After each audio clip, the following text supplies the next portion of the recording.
Welcome, Highlander fans, to Blood of Kings, a Highlander podcast here on the Fandom Podcast Network. On this show, we cover everything in the Highlander universe. And on this episode, we're really excited because we're going to be discussing the Highlander 1986 4K Blu-ray release and its other versions as well. We have a very special guest. We have author Jonathan Melville. He'll be coming up here shortly. But first, I have to bring in my Highlander brother from another mother, the big unit himself, Mr. Lee. Fillingsness, what's going on, Lee? Come on up here. How are you? You know, me and my big unit are doing just fine today. Thank you for that intro. I appreciate it. Just a nice relaxing Sunday. Yes, sir. That's right, man. I'm excited about what we got going on here today because we've been planning this for a while. Highlander fans have been hungry for new Highlander material. New movie, reboot, of course, taking a while to get done if that ever gets done. But just anything new. And whenever there's a celebration of, an anniversary or something, we hope that something comes out. So we didn't get like the 35th anniversary. We got the 36th anniversary, so to speak, 4K Blu-ray release. So are you excited? Because I am. Yeah. And, I got to say, I'm excited to finally be doing this. You wrote me up a couple months ago and said, hey, man, I need your address. And I'm like, oh, okay. Assuming Christmas card. And I get this package in the mail from some upside down country. With you got this one in the mail right here that I'm holding up right there. That's yes, sir, I did. Yes. And 4K, and I ended up having to get a 4K player. And I'm like, oh man, I can't believe that I am so far behind the time that there is a physical media that I can't play. So now get the 4K player, and I gotta say, Sony, do better. I had to take two of them back, get another one, and finally got one to work a week ago. Wow. But they would not play the disc, and I know that they're not region encoded, so there was something that Sony was doing wrong. Exactly. This is an interesting process. Highlander has changed my life in many reasons, both personal and in collection and format, and when to upgrade your personal home theater. But first, we got a really good guest here. And so let's go ahead and head into Joe's and let's check out who we got here.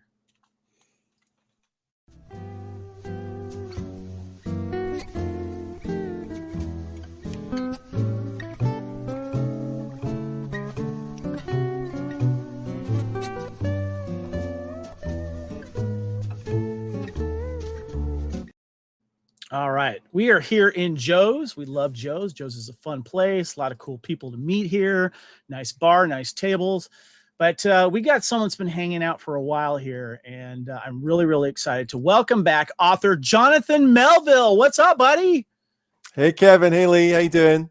I'm doing really good. How are you, man? What you got there in your hand? What is that? Oh, sorry. You just caught me reading the back of my Highlander 4K box set with the shiny bit on the front of it. Oh, you mean the one that says, let's see here.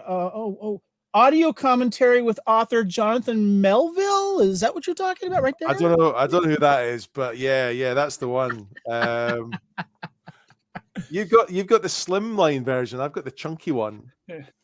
Well, it's not really. I mean, look at. You've got that one as well. So you've got everything there, haven't you? And I have a bone to pick with this one, and I'll get into that a little bit later. But first, we gotta catch up with you here, dude, because first of all, you're an author, and you have covered one of our favorite movies of all time, and that, of course, is Highlander, the making of A Kind of Magic, and making of the original Highlander, which I have a copy, and I even got a cool poster, and I went really nerdy with your edition here. How's this going for you so far, man? It's going well. The paperback's out now, actually, which I don't have in the room with me, sadly. But wait, you mean you're not like John Mosby, and you have all these signed copies just sitting ready to be mailed out? Sadly not. No. We've been trying to get the place tidy recently, so but no, it's going well, and the book obviously led to this thing. So it's obviously people must be reading it. So that's good. For good reason, and we'll get into that a little bit more later. But make sure you guys check it out. I know it's on Amazon. And is there any signed copies still available, or are those done, or what's the deal with I think that? there's still some signed copies, but they're in the UK. They're at my Gotcha. publisher here in Edinburgh, in Scotland. Gotcha. But yeah, and as I say, the paperback's out as well. So gotcha. What about the one that came with that exclusive Kurgan sword? Is that still out, or is that done? I kid. That's on the cards. Yeah. Lee, you got something? Yeah, Kevin, I was just going to say I got a little bit of a problem. We've got this beautiful dulcet man voice and a Scottish accent of him on anymore, because why are people going to keep listening to us? This is just not fair. I love you, John, but you're making us look bad, dude. Come on. Also, can you go back to that picture on his jet of him from the? Yeah, this guy right here. Look at that. We did an episode last week talking about who we would dreamcast in Highlander. I mean, look at him. That's our Ramirez. Yeah, and I mean, think he has so the too. Perfect Scottish accent to play a Spanish Egyptian. I think he can do it. Totally. Or it's like, look at that. All fake. It's all fake. Beard's fake. The accent's fake. No, wait, Lee, we're in a bar. It's Highlander. I'm sure there's some liquid courage around somewhere for Immortals to take. What you got, man? When you're talking Highlander, there is only one solution. Glenmorangie. Gotta love it. One, yeah. However, Glenmorangie, look at that. They changed the label. This is the new label for the 10-year. So it used to be this kind of beautiful classic thing. It's still great whiskey, but I'm gonna have to find an old bottle. Okay, for those of you that are listening to the podcast, make sure you check out the video, because we got a bunch of visual aids for you, and he's just showing you a cool picture of a bottle. But it kind of looks like you already emptied that and put like apple juice in it, dude. Be serious here, Absolutely not. Oh, look at that. He's pouring it right now. There you go. That was nice. I know someone that works at Glenmorangie, so I could maybe mention the label thing to her. Now, I don't want to have to warn you. Go ahead, Lee. Please give all my best. I absolutely love it. My main go-to whiskey that I keep at home is Glenmorangie La Santa, Sherry Cascades, beautiful stuff. I do the Nectar d'Or. I do pretty much all of them. The 10 years classic, that's the one they had in there. That is my Scotch of choice. So even though I'm making fun of the label, please let your friend. I'm a huge fan. And I used to live up in the Highlands and in a little place called Galsby, which was about 15 minutes from Tain, which is where they distill Glenmorangie. So always used to go past the distillery, and it was a beautiful sight. I miss Scotland so much. Such good times there. I can't wait to get back. But you know what? Speaking of Scotland, John, you and I have met in person before. It's been a while, but way back on Blood of Kings 88, I got to go to Scotland, of course, with my then fiance. Yeah, I think she was my fiance then. And I got a chance to finally meet you. You were just teasing this book. You talked a little bit about Doctor Who as well. We hung out in that theater cafe where I bought my complete set of Tintin on cartoon complete collection there. Remember that? Still have it. Yeah, that was good times. Well, people can't tell right here is you're actually like 8'5" and I'm standing on 4 boxes. Yeah, I'm 6'5", so I must be close to Lee. I don't know what Lee is, but I'm knocking on 6'8", so you and I could clear out a bar pretty easy, I think. But yeah, but sadly, that cinema we went to is now closed down. No, I'm very sad about it. That means the video store in there's closed too, then, right? Yeah. They're talking about it might turn into flats. That's so sad. Well, I'm glad I got a chance to get there before it changed, but yeah. When we get back, we'll definitely have to hook up again, because Aaron and I want to get back to Scotland. We've got some people we care deeply for over there, including you, man. And we appreciate you showing us around. So, yeah. Cool. The other show we had you on, too, was back on 132, where we had discussed Highlander history on home video. And this was a very personal thing for all of us. And we really got into the history of video. And it's so funny how now we have a new edition. And you're part of the history of the home video market. That's really cool, man. Yeah, I envy you. it's Yeah. cool. Yeah. I envy me as well. No, it's cool. It was a nice surprise. We'll talk about all that, but it was a nice surprise to get the email about it. So Okay, so I want to talk about okay, first of all, we need to talk about a little movie, and I want to mention this because it's here on the Fandom Podcast Network. We do a show called Time Warp, and we cover the entire year of movies and pop culture that lived around them. But the movies are the main thing that we discuss. And we do it like a few months at a time.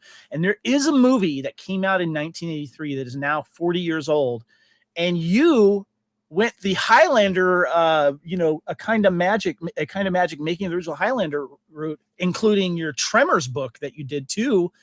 You have a book about Local Hero. Yeah, there it is. I do. Yeah, another one, another book. For those that do not know, because I think Highlander fans should know about this film if they don't already, is because it's filmed and shot in Scotland. And it's got this very endearing quality about it and showcases the Scottish people with, some Americans coming in, wanting to do some development. But I thought that maybe you could give us a quick little lowdown on how that book is doing it for you, because you were at a film festival as well, and you've interviewed a bunch of people from it. Give us a little quick lowdown on that. Yeah, well, I'll say first of all, there is actually a sort of a Highlander connection to Local Hero, in that although well, they're both filmed in Scotland, of course, but the bizarre thing is that the beach in Highlander is about 5 to 10 minutes walk from the beach that's in Local Hero, and the beach in Local Hero is very famous because one of the characters, Ben, has a hut on it. Is it north of the Highlander beach or south of the Highlander beach? North. Yeah. Okay, that's right. So, so it's pretty incredible to think that Sean Connery and Burt Lancaster, who is in Local Hero, were both at the exact same spot, about 3 or 4 years apart from each other. And this little beach in the west coast of Scotland. It's amazing. But yeah, no, I basically, the short version, I suppose, is Local Hero, I can't remember when I first saw it. It's always been there. By the way, this is the laser disc version that I have. I also have the DVD too. Cool. Yeah, and it's just a film that is almost everyone in Scotland, certainly of a certain age. I think, of course, younger viewers these days maybe haven't seen it, but it's just always there. It's about Peter Riegert, the actor Peter Riegert plays Mac McIntyre, who is a Texas oil man who comes to Scotland to buy a village. And that photo of me at the phone box is the village that he goes to in the film. Very famous telephone box now. Gets a lot of tourists. Totally, yeah. And the village is called Pennan, Pennan, and the village in the film is called Furness. And they filmed it all there in 1982. Peter Riegert, Dennis Lawson, who of course is Star Wars fans will know Wedge him. Antilles. Yeah. And he's also who are these gentlemen that you're with in this one picture? So the person on my right is Bill Forsyth, who directed Local Hero, and the chap on the left. So that's the chap on the right with the sort of script, I think, in his hand is Bill Forsyth, and the other chap is called Ian Smith. And he's a very famous film producer from Scotland. We were talking about 24 before we started recording. He actually produced the 24 that was filmed in London, and also Mad Max Fury Road, and many other films. So, wow. But he worked on Local Hero way back in 1982. So I'm just a huge fan, and I wanted to write this book, and interviewed lots of different people who were involved, and it was a labor of love, like Highlander, and I kind of went through the film scene by scene, really, and then interviewed people and put in their quotes about what happened while they were filming that scene. So it was a really nice experience, and people seem to be enjoying it. And Peter Riegert emailed me a couple of weeks ago to say he enjoyed it, which was nice. I highly recommend to anyone that, first of all, loves Scotland, loves the filming locations. Check it out, definitely. Remind me, I have a question about the Highlander Beach a little bit later because both you and I have been to it. Yeah. And I'll bring that up a little bit later. Yeah. But you also met Kevin Bacon because you did a book about Tremors, and that is pretty cool because I know we did a Tremors couch potato theater and we had you on as a guest. We talked about that and that was a lot of fun. So. Yeah, and that's behind, that photo was taken behind that cinema that we were at, that again has now closed down. Sadly. I thought the bricks looked familiar. Yeah, he was cool. He's got 2 copies of the book now, so he's nice. Nice guy. Well, is there first of all, your book review, and you're 1 degree from Kevin Bacon, man. That's great. Yeah, exactly right. Yeah. By the way, our good friend John Mosby did a review on Echo Chamber. He gave you a 9 out of 10 on your book. That's pretty cool. That's very nice of him. Yeah, and I think I probably stole some bits from his book for my book. So I think it would have been a 10 if you had like a really nice, like sexy Scottish picture of you in the background or something. I think he would have given you a 10 there. I'm just saying. So wearing my kilt. Exactly. Well, we've mentioned obviously your Highlander book, and make sure you check it out. But what are you working on now? Is there anything that you can spoil for anyone now, or anything? Yeah, well, I'm working on a couple of things that are just taking. Luckily, I mean, the great thing about Highlander and Local Hero was they were published by a publisher here in Edinburgh, and the good thing about that is that you've got a deadline. But that's also a bad thing because you've got a deadline and you have to keep to it. So my next projects, I just decided to print them myself, publish them myself. So the next one I'm working on, I've been interviewing people who, I'm a huge Muppets fan, a huge Jim Henson fan. So I've decided to interview people who worked with Jim Henson, just to get stories, really, because I want to hear them. I want to hear what it was like meeting or working with the genius that was Jim Henson. So I've spoken to maybe 15, 17, something like that, people over the last 4 or 5 years. And I keep getting delayed because of things like Highlander come along and I've got to write that. So it's some of the interviews I might have to go back to them and update them a bit now because they've done new things. But I'm working on that. So I'm hoping that'll come out. I keep moving the date a little bit, but I think it's going to be spring or summer this year. And also in the background, I've been doing interviews with people who worked on action films and series, mainly action TV series, actually, from the sort of 70s, 80s, 90s. So Dukes of Hazzard and 10 Speed and Brown Shoe and the A-Team and Greatest American Hero and, stuff like that. Due South, Knight Rider, things like that. So nice. So that, and it's people that either some people you've never heard of. So sometimes it's producers or sometimes actors. David Marciano spoke to me from Due South. He was brilliant. And anyway, so that's what I'm working on. Very cool. Yeah. Lou, you got any questions for him here here at Joe's before we head on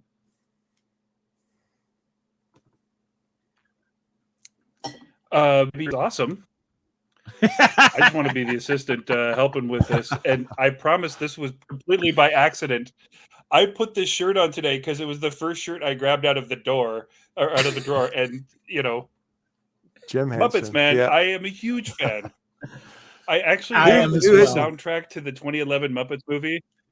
Oh, And I run to the Life's a Happy Song. Like, it's the perfect running pace. And you're just like, hey, but it's... I'm a huge fan of that. So, real quick, John, Kevin, we got to have him back on when he does that. Oh yeah, totally, John. What's your favorite Muppet movie? I love Great Muppet Caper. Oh, me too. Possibly my favorite. Although, of course, Christmas Carol I watch most years, not every year, but I watched it this year and or last year now. But I don't know why it makes me laugh, but I think it's the bug-eyed fish juggler guy. I think it's him that says, "I've got the paper towels." Lou, I think that's Lou Zealand. Yeah, I think so. Yeah. Anyway. Yeah. All right. Well, we're excited, New man, Zealand? and I think we've got a lot to get into today. So let's go ahead and head on out of Joe's.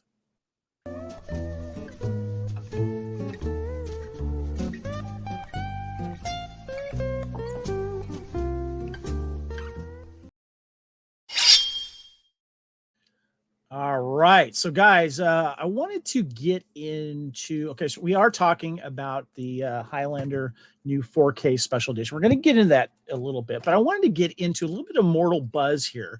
And this is reviews on like the special features. There's all those websites that cover home media, and I like visiting these from time to time. And I want to kind of get your thoughts on maybe what you've been hearing, Jonathan, since you obviously have contributed to this. And we're going to get into that. But I wanted to get into some of the reviews here, and one of them was, let's see here, what do we got here? We got Blu-ray is it Blu-ray.com? I think it is. Yeah, they gave it 4 out of 5 on the Highlander 4K Blu-ray video quality, the 1080p, the audio quality, all 4 out of 5. DoBlue.com gave it 3 out of 5 stars. AV Forum said, quote, a plentiful set and one that feels worthy of the enhanced price tag. Movie, the scores he gave it, the movie itself, 9 out of 10. Picture quality, 9 out of 10. Sound quality, 8 out of 10. Extras, 8 out of 10. Overall, 9 out of 10. Elements of Madness said, quote, Highlander, the film and the show were my gateway to Queen, so my love of the film is certainly biased. There's also a hazy filter of nostalgia through which I place my gaze. Does Highlander hold up to today's film in terms of singular of idea? It absolutely does. But that doesn't mean that it would be as big of a hit now with the things that plague it. We can at least be fair with that. However, it was released 36 years ago and has a large fan base, and I doubt any of them, including myself, gave any thought before slamming down their payment to snag at least one of the 4K Ultra HD editions when announced. To that end, I don't think longtime fans will be disappointed with this purchase. Some of what makes Highlander as endearing as it is the grime, the imperfections against the beauty, and at the end of the day, friends will be friends when it comes to this remaster, as the prize takes the form of whichever edition you can get. John, I wanted to get your thoughts on these comments here and where people it seems to be getting a lot of buzz, literally, on how well and how thorough this is. What are you hearing? Since I know obviously you're close to the project, but your fan side of it, what are you hearing? Yeah, no, just the same, really. I mean, I've been a bit careful looking at reviews because I didn't want to read anything too negative, regarding me, I suppose, because I'm on there. And much as I put as much effort as a lot of effort into the commentary, you never know if people are going to like something that you do. So I've been a little bit careful. But when it first came out, I did look at some reviews just to make sure it was generally positive, and yeah, it is very positive. And I had a look at Amazon the other day as well, and people seem to be very nice about it. So that's great. Lee, yeah, I was going to ask you, what about you? What have you heard, and what do you give this? Well, I'm going to give it a 4.8 out of 5. But the one thing I heard that I got to address is I did see somebody make a comment about John.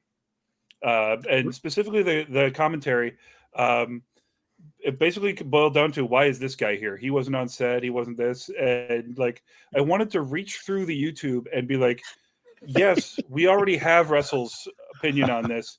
We already have all this other stuff. What we don't have is somebody that actually researched it. Somebody that knows it inside and out in a way that he can replace the, I mean, how many people were on the one special feature? Like 80, that they were interviewing for 40 Years of Magic. I mean, there are so many people that you can bring their experience to the commentary in a way that no audio booth could have. And while I kind of understand the sentiment, for something like this, you're the historian. You're the guy that has the definitive book on it. So I just want to be online. I won't drop the name because I forgot it and I wrote it down across the room. But I'm just like, my man John deserves the respect of all the work that he did. So I'm shouting you out, man. Jay and Silent Bob get I read it 3 revenge. times before we did the thing. Let's do that. How many people want to kick some ass? Lee, I see you doing the Jay and Silent Bob Strike Back thing where you like reach out and travel to all the people that wrote nasty comments. Oh yeah. Well, I got you, buddy. I got thank you. Yeah, no, thank you very much for that. I mean, I completely, I kind of get the point that someone's making.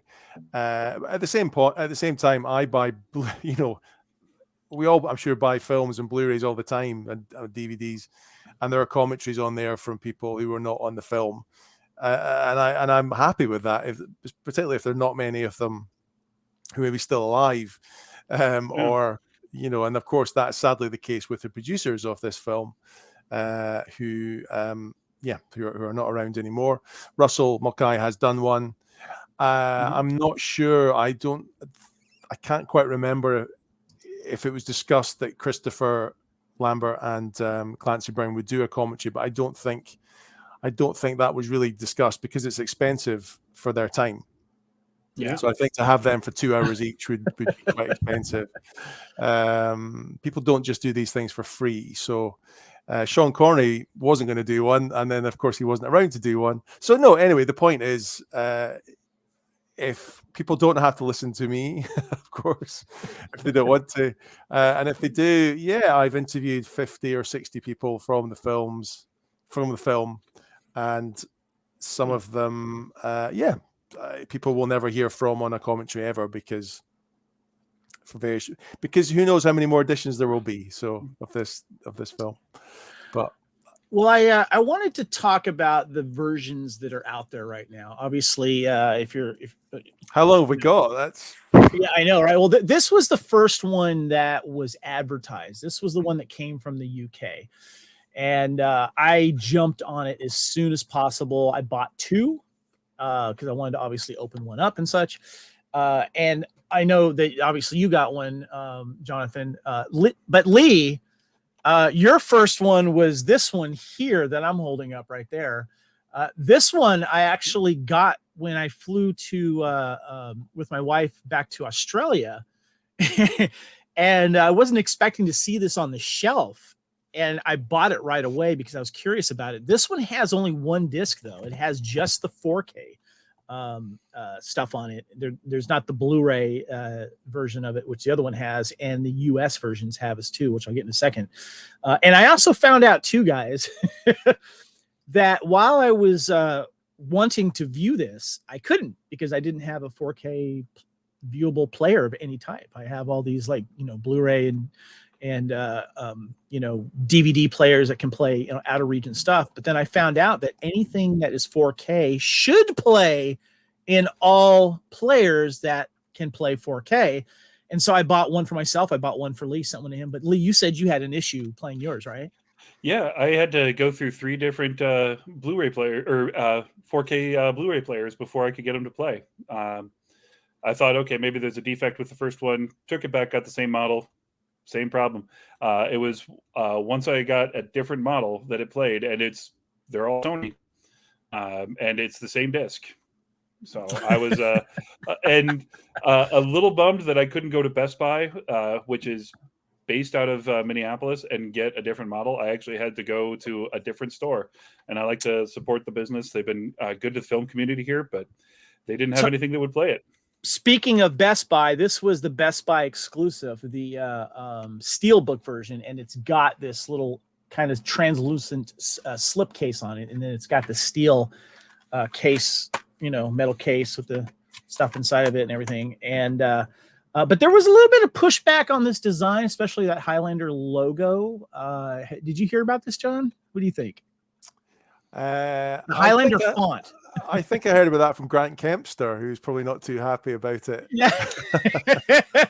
But the USA releases did get a little flack too, because this was this was the one that you can find anywhere.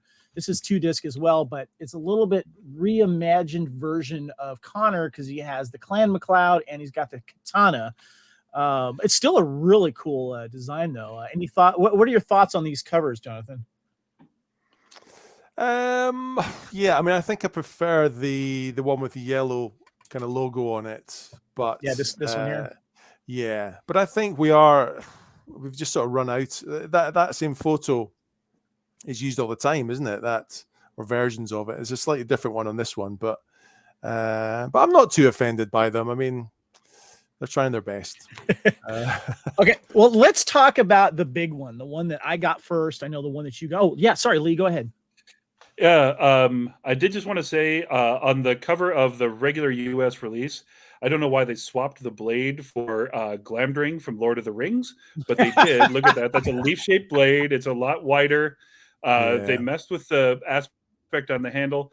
And I got to throw Best Buy under the bus again. They don't ship these well. If you look at the sleeve on here, Oh, no. if they don't take it, that will actually stick to the plastic wrap that's on there. And so half of my McLeod logo is on the cellophane wrap that they put on there. So Best Buy, Okay, do better. I take it back then. Yeah, they're terrible. Yeah, I mean the close. I've not seen that close up, the one you've got, Kevin, and now I see Connor's hand doesn't look real, and the face looks. Yeah, so it's an artist interpretation, so you have to kind of take it for that granted. But as Highlander fans, we're pretty, you know. Get Grant Kempster to design them. That's what I say. Right? Yeah. There's a lot of people that they should have reached out to. But I want to talk about the big one, the one that came out. This is the promotional shot I've got on the YouTube picture here that they were promoting everything in there. And this is the one I have in my hand here, opened, of course. And then when you open, and this is my personal one right here. I opened it up and took pictures here. When you open it up, it reminds me of those old school editions of TV seasons where you have to open it up and you fan it out, and then you would pick a CD or DVD from the season, and then you have to kind of fold it back up again. And when you open it up, you'll notice it's got some poster cards inside there, some buttons. It's got a comic, and it's got a really nice booklet that has like a history of Highlander in there. A lot of great pictures, behind the scenes stuff. And it's also got a poster, which I have hanging up behind me, that I had to just take out and frame right away. I was really happy with that one. Here's a picture of the poster right here for those of you that are looking on the YouTube channel. But I have a little issue with this, and I want to get your guys' opinion on this.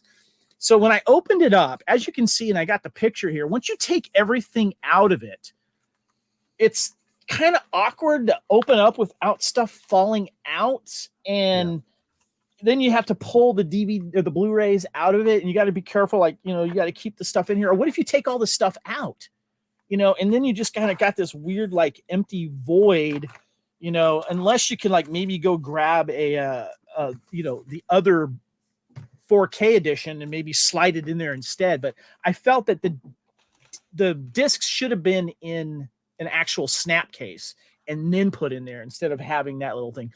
Your thoughts? What do you guys think? Am I being too picky here? Yeah.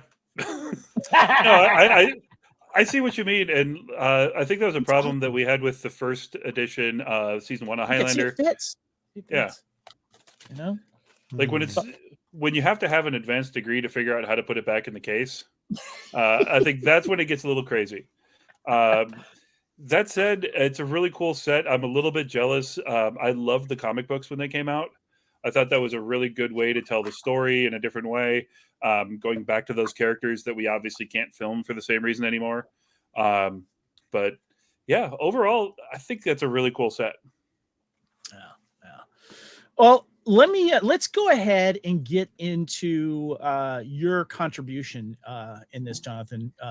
And I wanted to remind people what is on this, like the not only this version here, but also the American versions too, is on the 4K UHD disc. You have some awesome special features. You have obviously the Immortal Attraction of Highlander, looking back at 4 decades of Highlander magic. You have a kind of magic music of the Immortals, a featurette on the soundtrack. There Can Be Only One Kurgan, Clancy Brown remembers Highlander, Capturing Immortality, interview with photographer David James. We also have other audio commentaries by Russell McKahey, and then the one with Russell McKahey, Peter David, and William Panzer. But we want to talk about your contributions, Jonathan, is you got to contribute your own audio commentary. And as a fan of Highlander, the trivia that you get to put in this is amazing. Before we get in and pick a few of those little nuggets, how did you get involved with this and being able to contribute. Sorry, it's backwards here. Contribute to the audio commentary on this new release. So I got an email. How many things start? I got an email from Studio Canal. Now the dates, I can't quite remember the dates. I think it probably would have been maybe the start of 2022. I should have checked my email correspondence, but certainly a little bit before. And they got in touch to say they were looking to do this this new set, and was I interested in being involved? And of course, I said yes straight away. And so yeah, so that was, I think the commentary was very early on in the discussions. And also there's also quite a lot of discussions that go on with Davis Panzer, and I it's not a huge secret. I mean, there's a chap there called Kareem, who is one Great of the great guy, fantastic guy who is Kareem has been involved there for many years, and he's a huge fan of Highlander and the Highlander films and TV series, and he worked very closely with Peter Davis. So anyway, he is a really a lovely guy, and I think he possibly put my name forward as well to the guys at Studio Canal in the UK. So, but there were lots of emails bouncing about, basically just trying to talk about what could be involved in this set. And luckily, because I interviewed so many people for my book, I had lots of contact details still, which I was able to, we were able to sort of just talk about passing those on with the permission of the people who were maybe wanting to interview. But I was suggesting people. I think Kareem was suggesting people.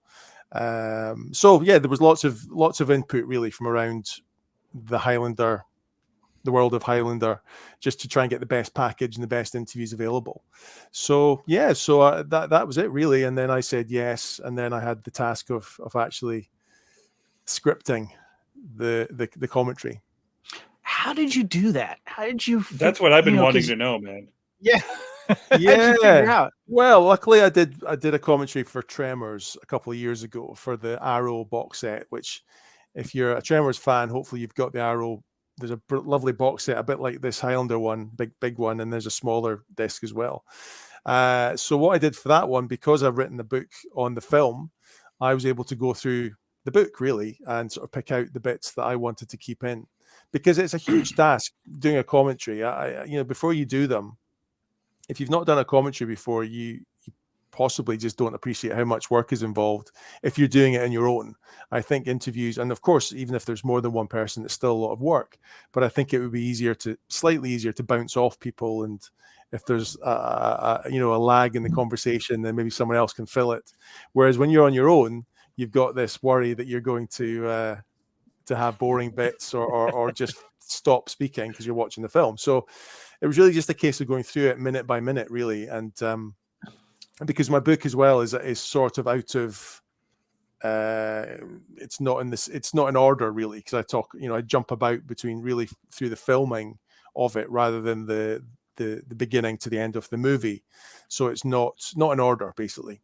So I had to kind of try and put it back into order and just try and get things to match up on screen. And then of course you have to keep reading bits out to yourself, because you think if I speak too fast, which I possibly am just now, you're going to then go past, if it's Ramirez being killed, if you go past that bit too quickly, then you've got I learned that early in podcasting. That's why I don't do commentaries on movies anymore, because you have to really.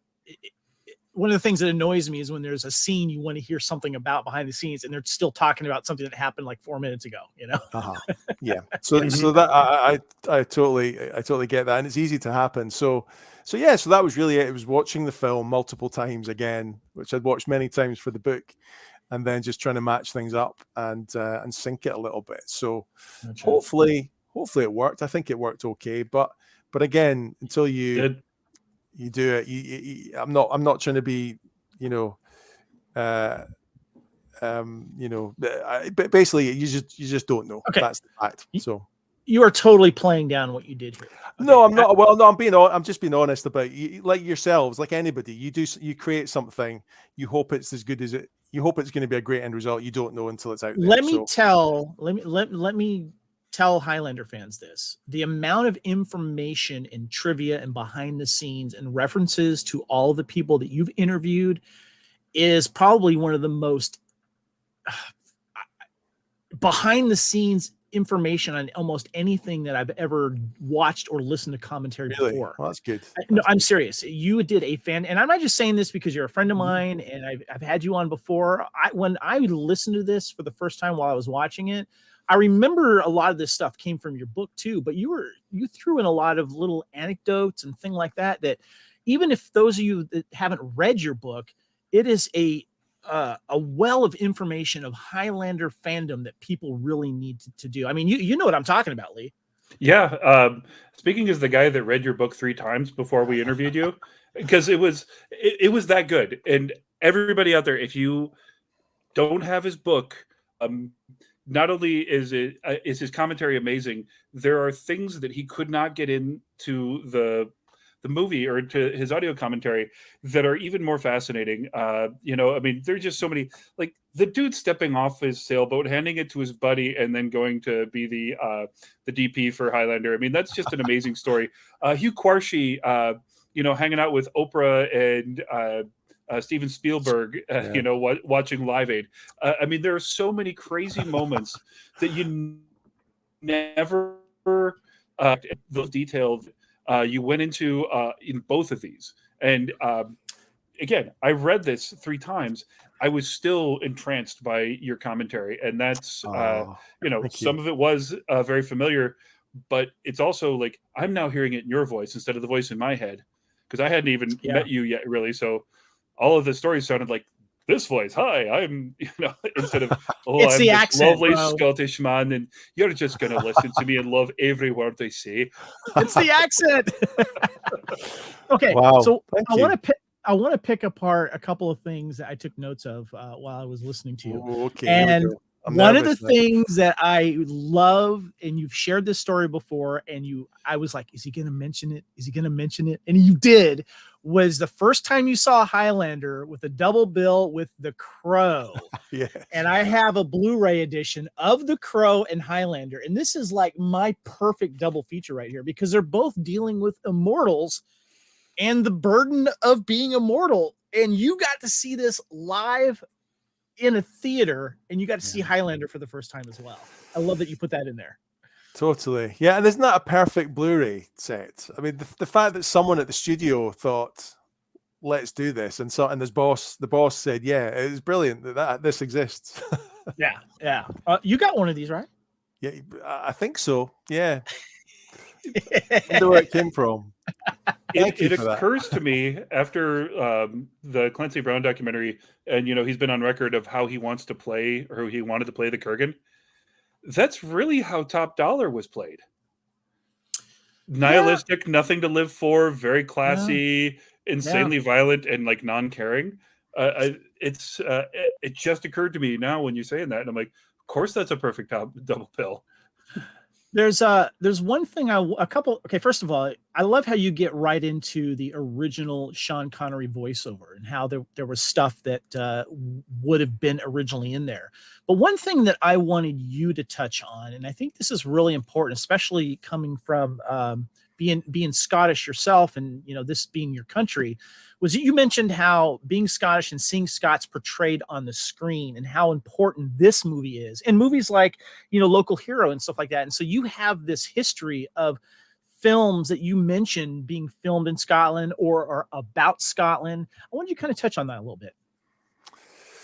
Yeah, well, it's just something that really, I suppose I've been writing about film and Scottish film and TV for quite a few years now, and obviously been watching it for longer than that.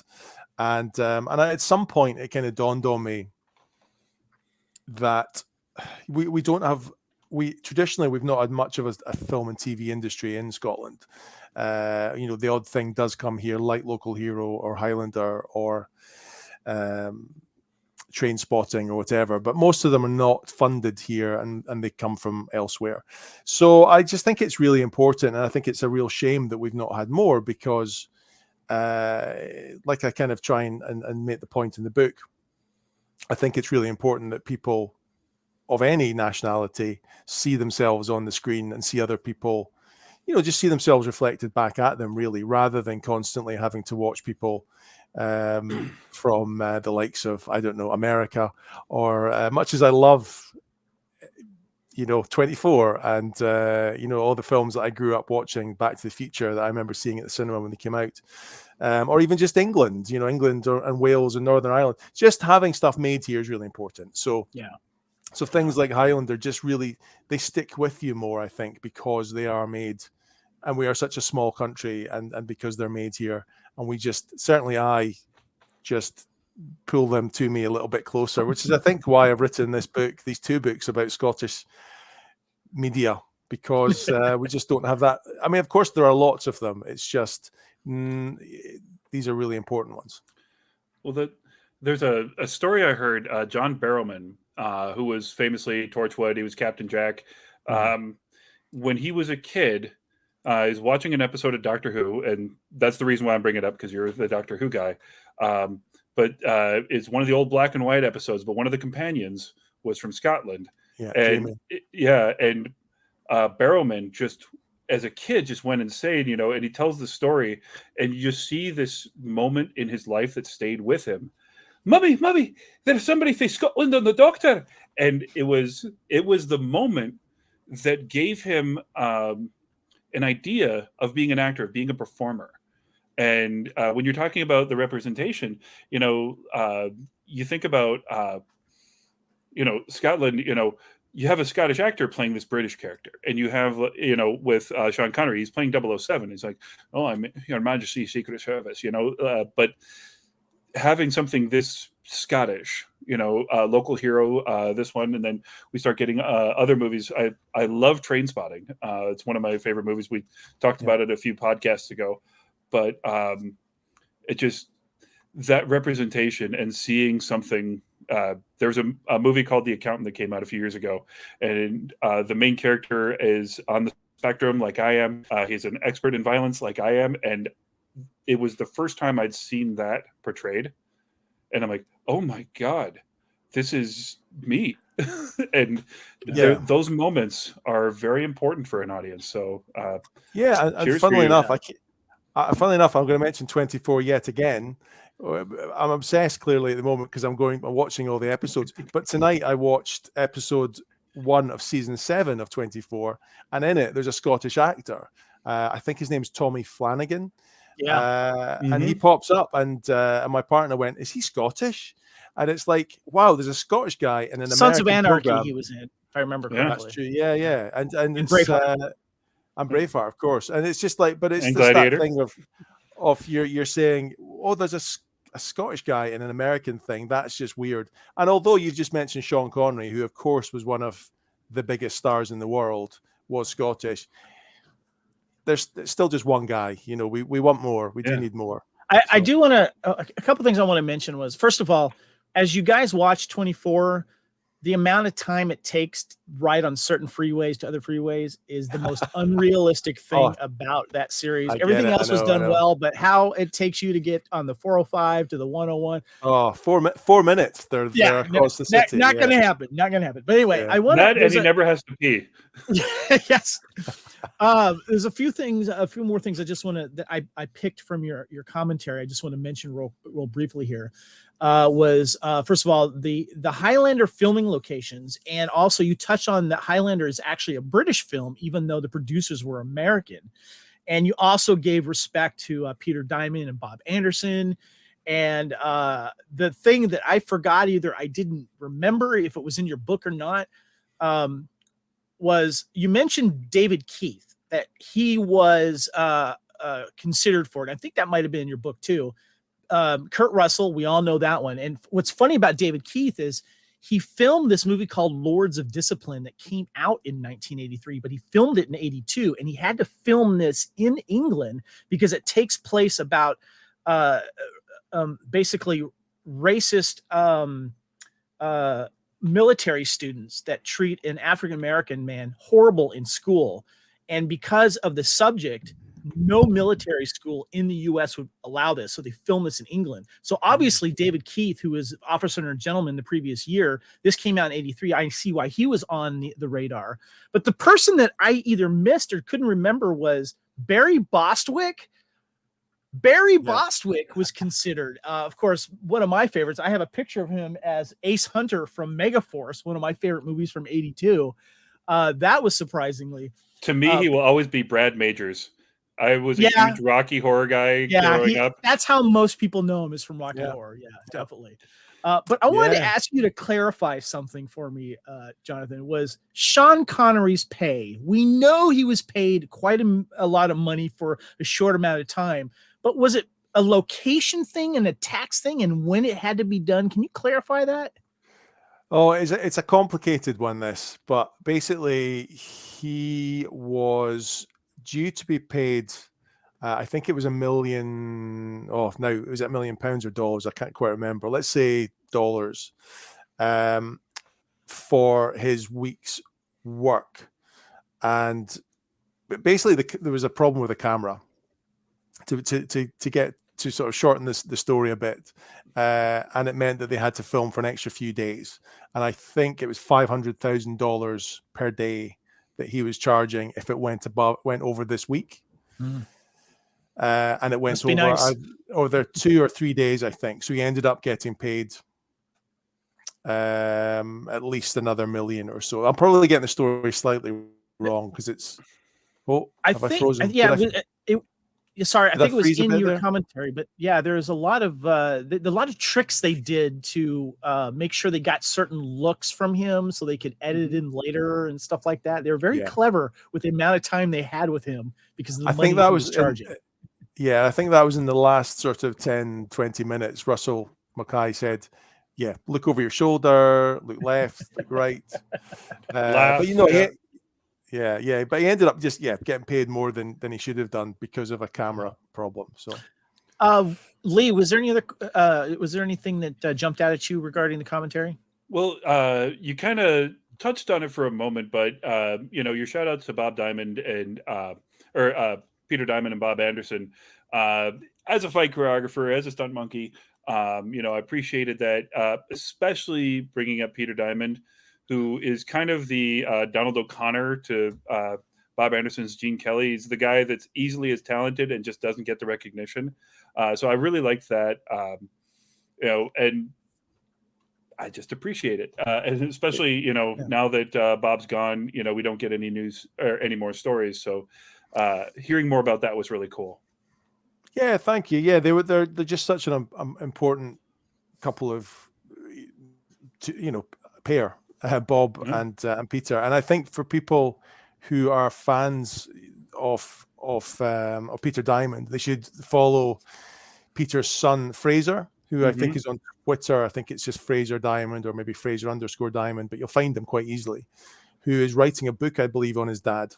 Oh wow! And he's also on Facebook. I don't know if his Facebook page is open to everybody, but I interviewed him for the book, so. We're sort of friends on there, but he certainly posts a lot of photos because his dad was in so many TV shows and films. So he's got a stack of DVDs so high. Anyway, so please follow him and you'll see clips of his dad and things like that. Well, go ahead. No, go ahead, Lee. I was going to say, I did like in the book how Fraser was the one that's looking at the pictures from the Young Doll Kim fight. He's like, I'm pretty sure my dad was on that. That's his style. Like that was really cool. Like, deepening the mystery that we're all just wondering, like, what happened? Totally. So, what happened to that scene? Yeah. One last thing I wanted to touch on your segment here of you doing the audio commentary for this awesome Highlander 4K new edition here. Was there anything that wasn't included in the commentary? I got to ask the question that you wish was, or just didn't have time for, or was edited out maybe? I don't think anything was edited out. No. Good to know. And I don't think, and it was recorded in my house just to break the mystery. Naomi, Nice.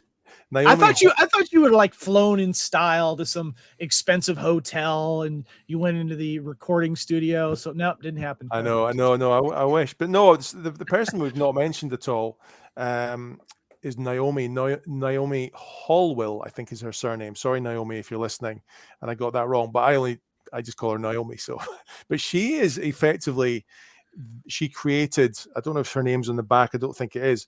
But her name's on all the extras and all at the end of them. She is the kind of editor and the director, I think, of certainly all these extras. She went and spoke to Christopher Lambert and in Paris, and came to my house to record the commentary. She lives in Scotland, actually. She lives in Edinburgh, so there's a good Scottish connection. She's Scottish, so there's some Naomi.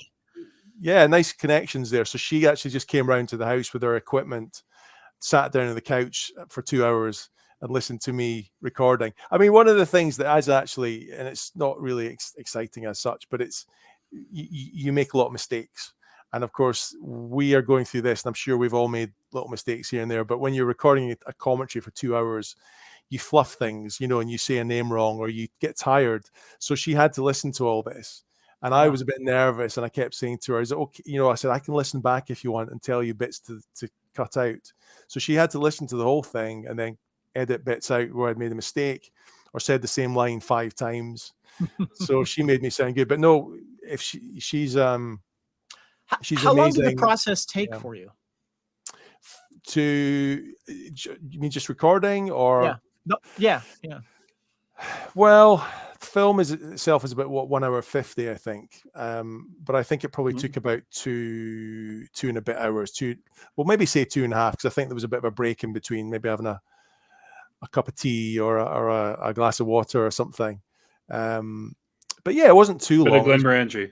Yeah, maybe I should have had that. Yeah, and the actual writing of that script took quite a while. Just going through it, back over it again, reading it, watching the film and trying to make sure it all synced up. So, and I think Naomi probably did a bit of. I think there were a couple of points probably where I stopped a bit too soon, and I think she maybe then spaced things out a little bit. So the funny thing is, which I've not mentioned, and I don't actually have a 4K player, so I couldn't even, and that's something. Much as Studio Canal were great, and love everybody there, I'm a little bit upset, partly for me and partly for other fans, that all these extras are not on the Blu-ray disc. Yeah, and I wish they had been, because I think I couldn't watch many of these extras, and I had to get Naomi to let me watch some of them. I'm glad you brought that up, because I couldn't even listen. I couldn't even listen to the commentary because it's on the wrong disc. When I got this box set, I was so excited, and I put it in, and it was like, I couldn't listen to my own commentary. Tell me about it, because when I got it, I'm like, crap. Yeah. Mm-hmm. So the first thing that I did is I went to Best Buy and I bought a 4K player. And you can attach a 4K player to a non-4K TV and watch it. You just may not get the quality that you can, but it's not a big deal. But you can actually watch, the content. But Highlander, how like back in the day, there was a video game system that made you upgrade your home entertainment system. There's always something. Highlander, I am a stickler for getting as many different versions of different, of home media. We talked about that in that podcast. But Highlander is the reason why in the last 3 months I've gotten a 4K Blu-ray player and a brand new 4K TV. I can now play these things, but now I need to get another 4K player because I need to have one in the podcast room and one now in the living room when I watch with the TV. Because now I gotta like take the player and like pick it up and move it if I want to do that. Yeah, I was going to say I'm the same way with my video game systems. Whoever has the Star Wars Special Edition box is the next system I get. So I've got a Star Wars Xbox 360, and then I've got the Darth Vader PS4. Whatever the next Star Wars Special Edition box is, that's the next gen console I'm going to get. Yeah. Well, I want to get into the next special feature here, and this one's an important one for a lot of fans. Okay. The next one is, and this one is about 14 minutes. This is There Can Be Only One Kurgan. Clancy Brown Remembers Highlander. Couple of things I did want to mention that I noticed here. Grant, he mentions Graham Freeborn, the makeup artist. Graham was his guy, as he mentioned. Nick Maley, the special effects makeup co-designer who designed the Kurgan prosthetic look. James Atchison he's the costume designer. He developed the look of the Kurgan. The costume, he said, was cumbersome on horseback. He also mentioned, and I love this, Bob Anderson, the swordmaster. Clancy said that this was his best friend from the movie. I can't imagine being in Clancy's situation about this and being able to call him his best friend at the time. He also gave shout outs to Peter Diamond, of course, the stunt coordinator, and Peter Bruce, who he said that was his Clancy stunt double. I got a couple other notes here first, but before we get into this kind of all started from this moment right here, Jonathan. And this is the reason why you have this book, because you wanted to get Clancy Brown interviewed first, get him done, not saying out of the way, but get one of the most main stars of this for your book. And he finally came out of the Highlander, I'm ignoring Highlander world, probably because of his kids. And he was invited to this special screening of the Highlander, I think it was the 4K edition, in Edinburgh, Scotland, which is where you went. And here you are interviewing him. Yes, absolutely. Now, there's something interesting about this picture. Not only was this the beginning of your book, not only was this the interview to get, but if you look over Clancy behind him, there's a handler, right? If you look a little closely, past the handler, there is a woman in the background that is looking over the handler and looking at you interviewing Clancy Brown. That woman is now my wife. And this was how we met, because she was doing a Highlander tour and I was about to go to Scotland for the first time. And we messaged on Facebook. It was Highlander Heart, big story.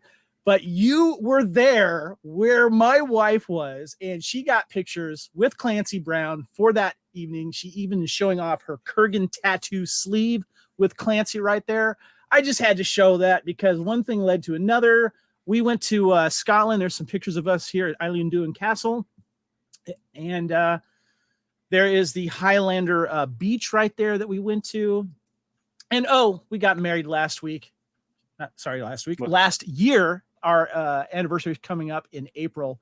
We got married in Las Vegas. So I just had to throw that out there.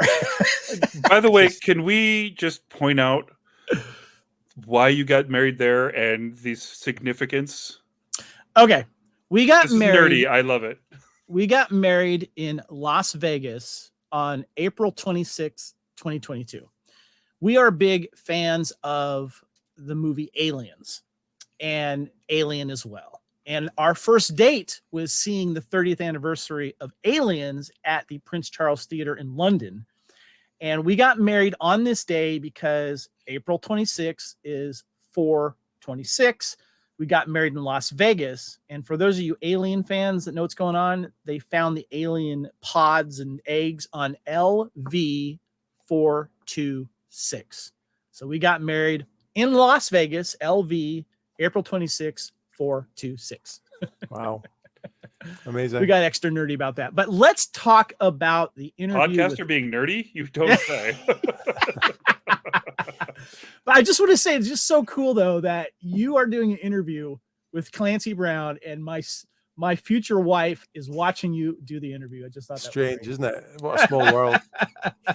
Crazy. Let's talk about the Kurgan interview. Now, you haven't seen this then, right, John? No, I have. I managed to get a copy. You did? Yeah, just on, yeah. But so you interviewed him. Give us your thoughts on this interview with him and how he's turned around on Highlander, because he kind of ignored it for quite a while.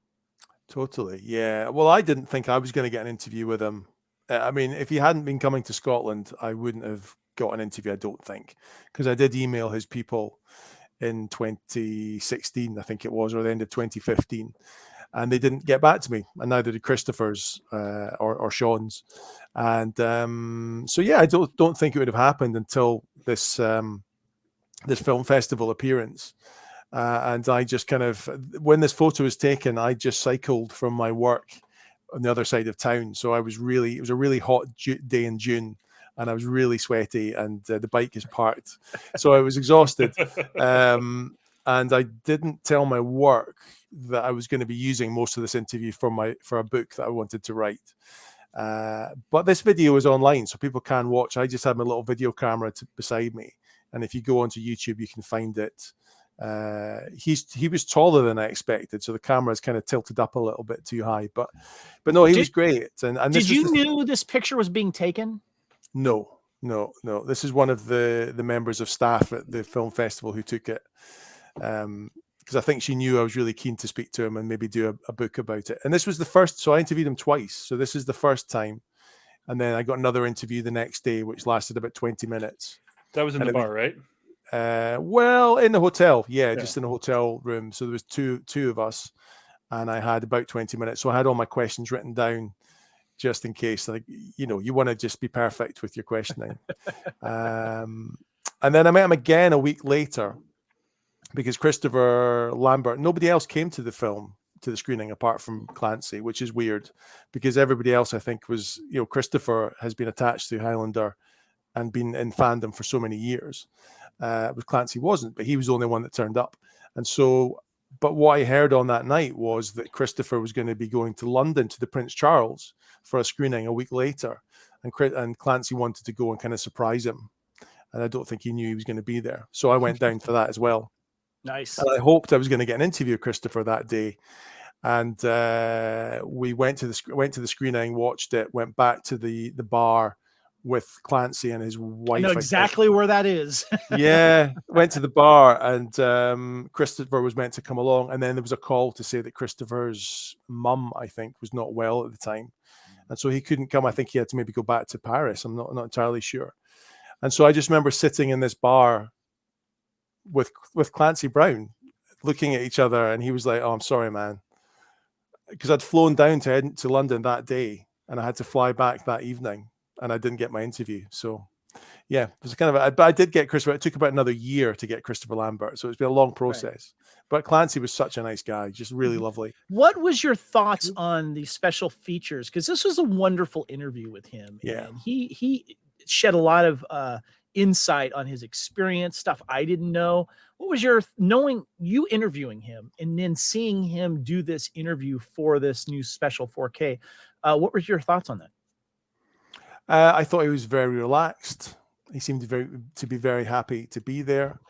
And some of the stories I think I knew probably from when I spoke to him and just from reading things with him, because I read so much for the book. So I knew most of it. I don't think anything was particularly new, but just hearing him in 2022 talking about this film was really nice. And well done to Studio Canal for trying to get him and getting him, in fact, because something I can't go into all the details because it's, betraying confidences and things. Not that there's anything bad to say, but I just think, as with any project like this, there's a lot of moving parts and there's so many things that could have gone wrong. Getting somebody is very difficult. There's a lot of logistical issues. So partly just, again, betraying confidence, and partly just I wouldn't want to bore you because it's things like, who's available on a certain day, kind of someone misses their flight. There's all those sorts of things. But the fact that they went to the effort and the cost, of just getting someone like getting Clancy Brown for this set is incredible. And I don't think fans, not that we should know about it, we don't need to know all that stuff because that's business. But I think we're more blessed than we know we are, or we think we are. Mm-hmm. One of the things I wanted to bring up, and then Lee, I wanted you to give your thoughts on this. And the thing that I thought was really cool was the stuff that he wanted to bring to the character, but he couldn't. The one thing I thought was fascinating was he mentioned that Clancy mentions the idea about the Kurgan maybe being a Russian general during World War II but on the Allied side. And he would go to concentration camps and look for possible Nazi immortals or pre-immortals and take their heads, and stuff like that. And he also mentioned too, he thought, what if the Kurgan was like a Wall Street bond trader, with a nice 3-piece suit, and he kind of looked like the guy from American was it American Psycho, or like, you know, something from Bonfire of the Vanities or something like that. I loved how he had these ideas about that. Was there anything that jumped out to you, Lee, regarding Clancy talking about his times as the Kurgan? Yeah, it's the curse of being a big actor, that you don't get to play the characters that way. They want you to be big, violent, scary looking, over the top. And when you look at like because we did the best villains episode of Highlander the series, and the best villains are all the kind of smooth, you know, rich, sophisticated, all that sort of stuff. Clancy is amazing, but because of the stature, he gets pigeonholed into a specific thing. And Right. I think it's one of the reasons why he does so much of the voiceover work. It's because voiceover, it's who you sound like, not what you look like. And I've gotten some amazing voiceover projects that let me do roles I would never in a million years get cast for, even though I may be right for them in every other way but appearance. So it was really fun listening to him on that. I really did like that he's shouting out his stunt double for this. I think it was actually in a different interview for the previous one, but he just made this comment in passing talking about the driving scene, you know, the terror drive. He just makes this comment about, well, some of it was me, but some of it was my stunt driver, because stuntmen should be working. Stunt people should be working. And it's just such a, you know, coming from somebody that crosses the line, I really appreciate when the actors do have the respect for the people that get them there. And, you know, not only that, but, you know, we're talking to the costumer, we're talking to the makeup guy, we're talking to everybody, all the people that made him look this damn cool. You know, that's the mark of a man who knows where he is and knows who got him there. And I really admire him for all of that. You know, he was also very respectful of who the star was.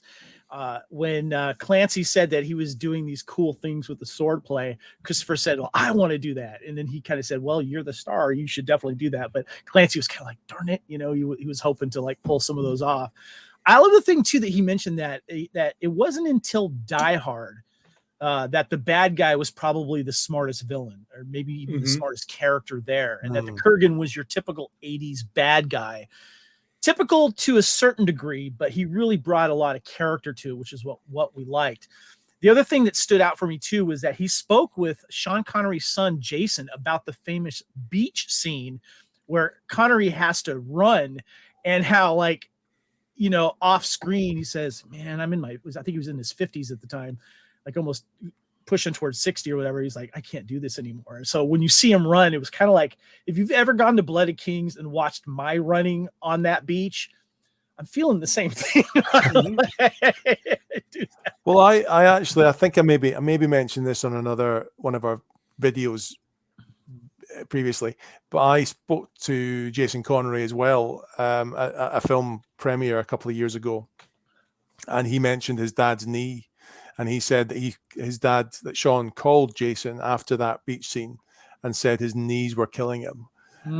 I didn't put it in the book because it wasn't an interview when I spoke to him, but I think I can mention it here. But yeah, he said his knees were really sore afterwards. So the one thing that I took away from this Clancy interview was that he has totally embraced Highlander, and I think for a while, I think he just kind of left it alone, because I don't think he had the best, you know, experience filming things. You know, we talked about how he had to kind of make his history where he had to make his way to the set originally, and you know, but I think that he looks back on this, and especially with the, you know, these new fans that are finding it, and also realizing that all of the voice work that he done, and all of the fun that, you know, all of the great roles that he's done. He even had fun with it on Goldberg's, where he's like the shop teacher, and the kids in the 80s wanted to have a Highlander club, and there's 2 different clubs, and he got to have fun with that, saying there can be only one Highlander club, you know. And so obviously he's embraced it, and I think that that's important for us as fans to see that he's done it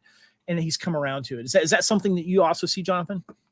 Yeah, absolutely. I think just what you're saying. Yeah, I think 10 years ago, we would not have got this sort of response, perhaps. I think there is a video out there that was recorded. I can't quite remember how many years ago that I did see, and it was for I think maybe one of the merchandise videos or something. But I think now he just seems a lot more relaxed with it, and I think at the time, of course, he was in his 20s and he was a bit of just a kid, and I think he sort of alludes to that a bit in that interview, doesn't he? And says, I knew everything, I knew it all. And he's joking, of course, because he didn't know everything. And now I think he's looking back on it with his extra years, and can see where he maybe was a little bit of a little bit of a hellraiser, probably. Yeah. I can't quite imagine what. I mean, that came out a little bit in some of the interviews that I did, that I didn't really bring to the fore in the book. Because I didn't feel comfortable maybe doing that, but there was an interview with Jim Aitchison, and I kind of got both sides, where one of them talks about the way Clancy treated the costume, and he wasn't happy, and then Clancy kind of admitted to me in the interview that he made a mistake, and he apologized basically. So he talks about that in the special features, about he how sort of touches on it. He does, which I thought was pretty cool. The one other main thing that I want to discuss on this, guys, is something that's really, really cool. I want to talk about it's almost an hour long. It's 56 minutes. This is the Immortal Attraction of Highlander. And this is the big one that has a lot of people on it. And I just wanted to go over some of the specs here. First of all, it's almost an hour, which is great. And the interviews, the people that are in this interview segment, of course, we have Gregory Wyden, who's the story and screenplay. He mentions The Duelist and the Duelist movie that Lee and I have actually covered last year, talking about the inspiration for Highlander. Really good movie. And the Tower of London visit that he did. Derek Power, the music supervisor. Russell McKay, of course, the director. Originally, this movie was called The Dark Knight. David James, the stills photographer. Lois Burwell, the makeup supervisor. She was great. Loved her in this. Of course, Connor McLeod himself, Christophe Lambert. Clancy Brown also has some more in this as well. And I thought it was interesting. He said in this particular special feature, he said that they wanted Arnold Schwarzenegger originally for the Kurgan after Terminator, but he turned it down because he wanted to play a good guy next. Roxanne Hart in there, who played Brenda Wyatt, Beatty Edney, of course, who played Heather, Tim Hutchinson, the art director. Really, really great group of interviews on here. And I wanted you, John, to kind of shed any highlights that you took from this documentary. Well, I think partly because my name was mentioned at the end of it as a little thank you, along with a couple of other people. And that's partly for me passing on those contact details. So a lot of those people, or some of those people, and it's not bigging myself up too much, but they probably wouldn't be in there if it wasn't for me if I hadn't interviewed them for my book, I think. And which I'm happy about, and that's brilliant, and I'm glad I could help a little bit with that. So I think for me, I knew a lot of those stories because they are in the book. So but hearing them and seeing them, like Lois Burwell, I spoke to her, I think, on the phone, so I didn't ever see her. So it's lovely to see her. She was the one that admitted that she actually got carried out of the boat by Sean Connery, right? That's right. Yes. Yeah. So it was great. It was great. That was a fun story. Totally. Yeah. So I don't think there was anything particularly brand new, but that's kind of what you'd expect from someone who'd spent hours writing this book. So, but it was lovely. It was just great that they, again, going back, all this costs money, and I'm talking about it from that business side, but it's just, we're so lucky that Studio Canal went to the effort of doing this, because they didn't need to. You didn't need to interview Lois Burwell, as important as she is, of course, to the film. We didn't need to see her, but the fact that they did it, I think, is brilliant. So well done, Studio Canal. Yeah, well done. Lee, your thoughts on this special 56-minute The Immortal Attraction of Highlander? It's really what made it worth it. I like yourself, I have the huge wall of DVDs and Blu-rays and physical media. And the real reason I have it is because of the behind the scenes stuff. And some of it is crap. Some of it's amazing. I don't think that there is a way to get a better documentary on this. With John's connections and the ability to get all this information, having it compiled in the book was huge. Listening to it again was, same for me. Like, so much of it was very familiar from your book, but also hearing it in their voices gave it a different emotion. I absolutely love it. I think that this is the kind of thing that is going to save physical media, because without special features, why wouldn't I just, have streaming? And I still love my physical media, but there's no, the special features have been getting less and less the last few years. This is finally why we would do it. Because there's no rental market anymore. I mean, those red boxes, who cares? I'm going to buy them, straight up. Kevin sent me a disc, and then I'm like, you know what? I need, to have, that steel book with all the little special features and all that stuff. That's what'll keep a physical market going. And I'm really glad to see it done this way here. I'm really glad that I've got a friend who is now officially connected to the Highlander universe in perpetuity, because I'm pretty sure the next edition is going to have your name on it. And I hope that they keep you around for the reboot. Thank you very much. All right, guys. I just want to mention, if there's anything of the other special features, we've got a Kind of Magic Music of the Immortals, a featurette on the soundtrack. That was about 14 minutes with Derek Powers and Neil. Derek Powers is the music supervisor, and Neil Brand was as a composer and author. He was on there. And David James, the on-set photographer, he spent some time with Sean Connery off the set. He gets his own special feature here. It's about 13 minutes. And he said one of the funniest things, I loved it. He says, because he's taking pictures of everything. And one of the funniest things was watching all the people that are dead after a scene all of a sudden get up and eat lunch with the crew. He thought that was kind of funny. And then, of course, on the 4K, you also get the audio commentary, of course, with Russell McKahey, and the other one with McKahey, Peter S. Davis, and William N. Panzer. And the Blu-ray disc also has the movie on it, but you get just the older audio commentaries, the older interviews with Christopher Lambert, the making of Highlander, the original one, the deleted scenes we've seen, and a couple other things as well. But I just wanted you guys, if there's anything else in the special features to touch on. Let's start with you, John. Not particularly. I think they're all great. I think the David James interview is brilliant. He's a fascinating guy. And I think, trying to think how much to say. I always do this, I think, when I'm on this show. It's like, how much should I say about things? But one of the other people... You're still holding back so much stuff. You're going to have to write your own book. No, he wants us to invite him back. That's what he's holding out. No, again, I want to talk to some guys in the middle of the night about Highlander. It's trying to remember how much you're allowed to say, but there are things. So one of the people credited at the end of most of these featurettes is Ewan McNulty, who is a huge Highlander fan, and he's on Twitter. And I don't think it's a secret. Maybe it is. I don't know. But there are.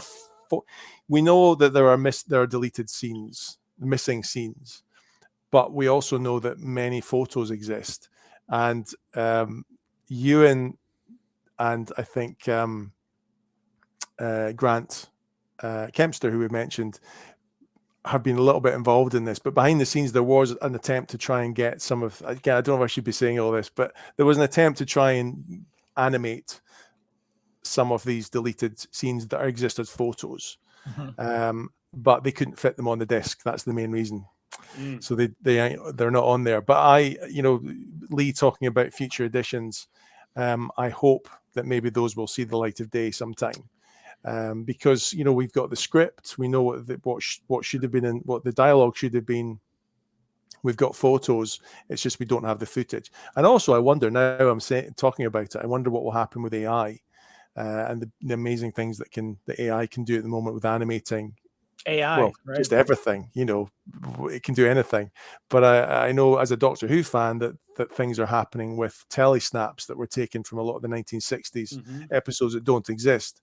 And I think there's lots of talk about if those are almost brought to life, you know, and I wonder, who knows, in the next 5 years, even a couple of years, will some of those, and this is just me speculating, but I do think that we could see potentially something really exciting in a couple of years' time, just if maybe Ewan can work with some AI, or Studio Canal are willing to put some. Fingers crossed. You know, that's just me speculating. We can use a 40th anniversary update. I'm just saying, you know, that's coming up in 4 years. And I just want to mention real quick there, you know, the big Young Doll Kim fight scene. We've talked about that in your book. You've covered it a little bit. And there's this, I just want to say that there was the longest rumor about it was that footage got destroyed in a fire. That's not necessarily the case. We can't rely on that anymore.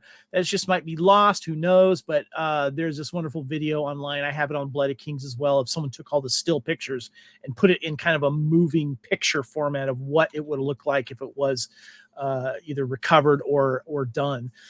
Lee, any final thoughts on the special features of the new Highlander 4K special edition?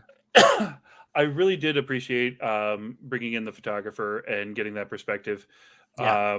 Having been a photographer and having worked with a lot of the set photographers, there is perspective that they get that I don't think anybody else other than a documentarian would, because everyone else is so focused on their specific job, which is I'm supposed to act, I'm supposed to catch the actors, I'm supposed to do this, I'm supposed to do that.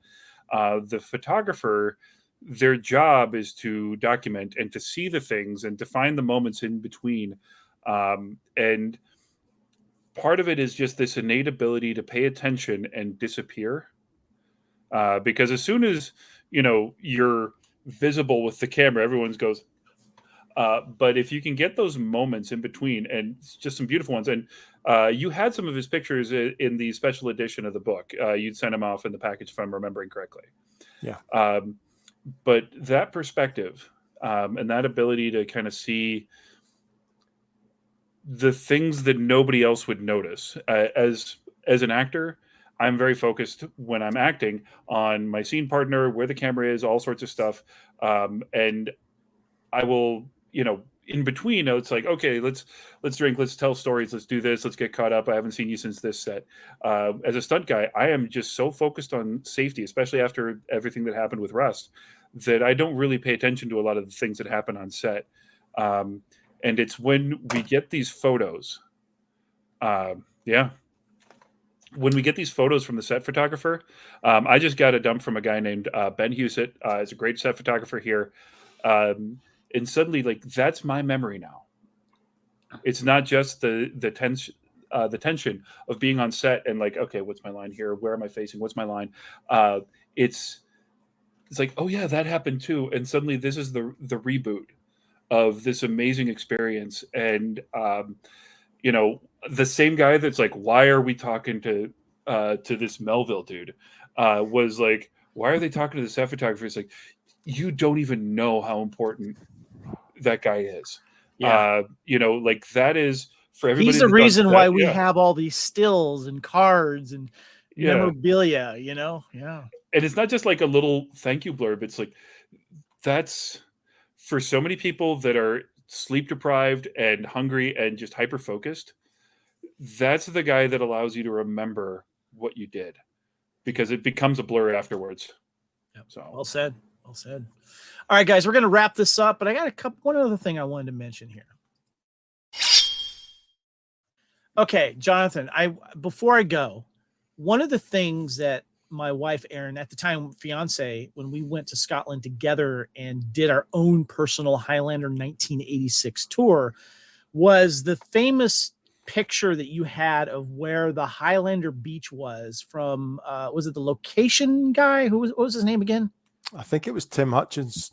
Okay. Yeah. But it was like a Gaelic map, you know, it was written Gaelic. Yeah. So I didn't understand anything, but you had this little arrow pointing where it was. And we were trying to figure out who the hell else has been there that could tell us how to get there. But it was that map that led us to do a little Google Maps foo and kind of really figure it out. and we really documented us finding there. And you had finally gone there as well. I had a friend of mine that went soon after me.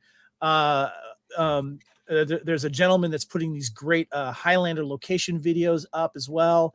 And we all went through almost finding it and then finally finding it. Now, I wanted to ask you a specific question, because if you find the Highlander beach, you got to find that little rock outcropping that is in the actual movie. There's a great shot. There's a little rock outcropping, and then you see the beach beyond it. And that's how we were able to find it, because you think you find the beach, but you don't. You got to go a little bit further north.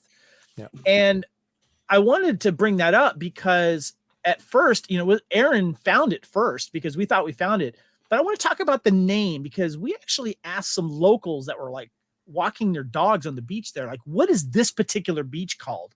And each one that has its own little outcropping has a different name. And they said it was Silver Sands Beach.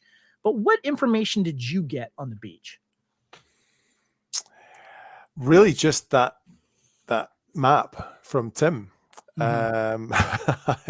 Because the day that I went there by train.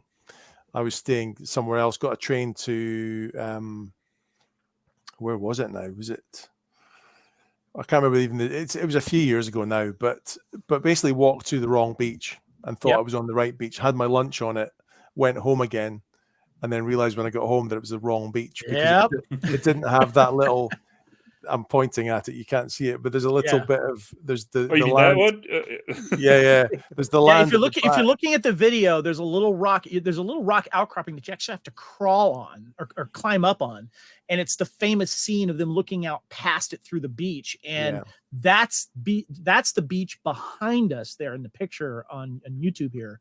And on Blood of Kings, I documented this and showed you like where to go, because there's a car park where there's this main beach, and then there's like another little secondary beach, but you have to keep staying to the right. You got to keep walking to the right until you get to this little like pathway that's sandy, and you just got to keep going until you see like I think there was like a trailer. Someone was living in a trailer. You have to walk behind that on the right and keep going.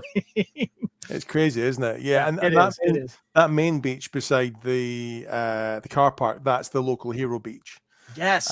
And then you go, as you say, to the other beach, which isn't in a film, I don't think. And then you get to Highlander Beach. But no, there was no one there to ask when I went. I don't think it was just me walking to it. So.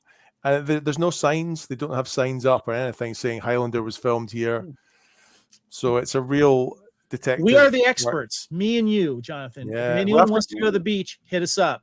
We need to go there sometime together. With Aaron as well, of course. But, a few of us. There's a video of me running with the stag. It was a lot of fun. It was good. Yeah. Jonathan, thank you so much for coming on. It has been an honor to have you, and I'm so happy for you that you actually not only are a fan of the Highlander universe in such detail that you wrote a freaking awesome book about it, but you get to actually be part of the filmmaking process of it and having an audio commentary that is one of the most thorough and entertaining and just amazing audio commentaries that I've ever listened to when it comes to films that I love. Congratulations.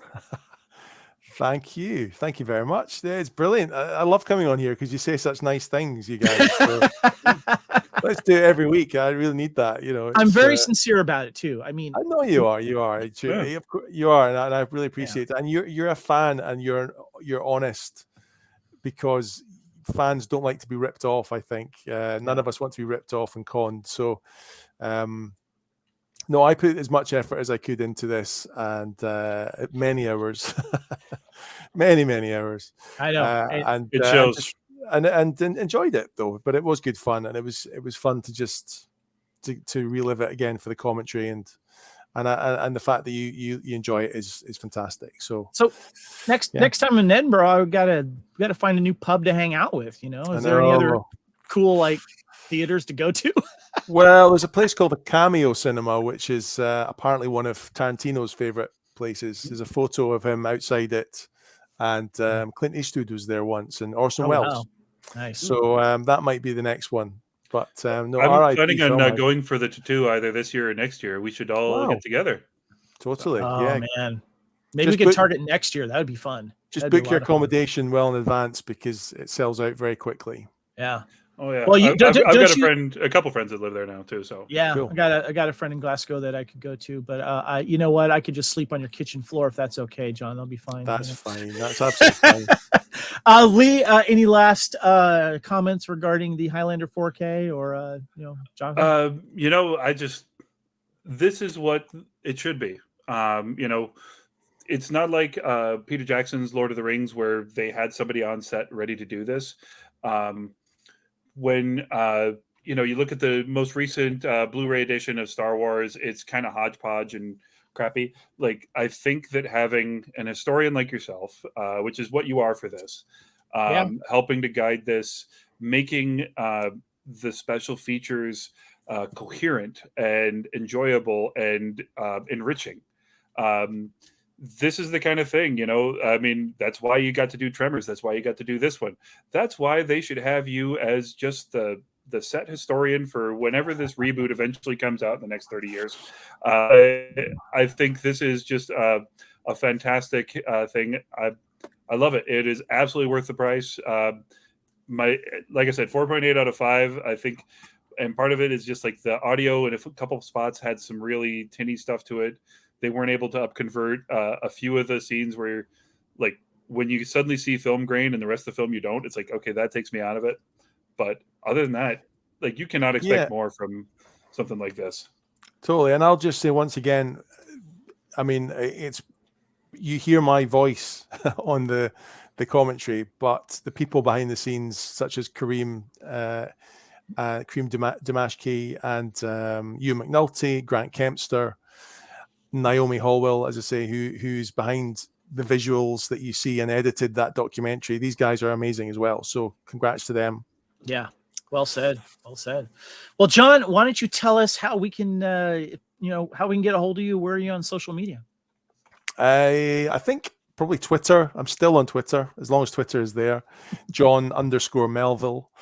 And on Facebook, I think it's / Jonathan Melville. I think it is. Okay. So yeah, if you just Google me, you can find me. And you also have Facebook groups for your books as well. The Highlander, a kind of magic. You also have one for Local Hero as well, right? Yeah, and Tremors as well. Yeah. So check those out. You've got some good pictures and promotional stuff. You hanging out at international film festivals and stuff like that. It's great. So yeah. Something just occurred to me. Nobody should be surprised that a guy named Melville has several very incredibly detailed books about these epic journeys with crazy conclusions. And those of you who are not complete book nerds, Herman Melville wrote Moby Dick. So is there any relation? I've always wanted to ask that. No. There's no relation that I know of. No. And yours is far more interesting to read than learning about how to rend whale fat, which was 2 chapters in Moby Dick. So thank you for not having that level of detail. Lee, where can we find you on social media? You don't find me, I find you.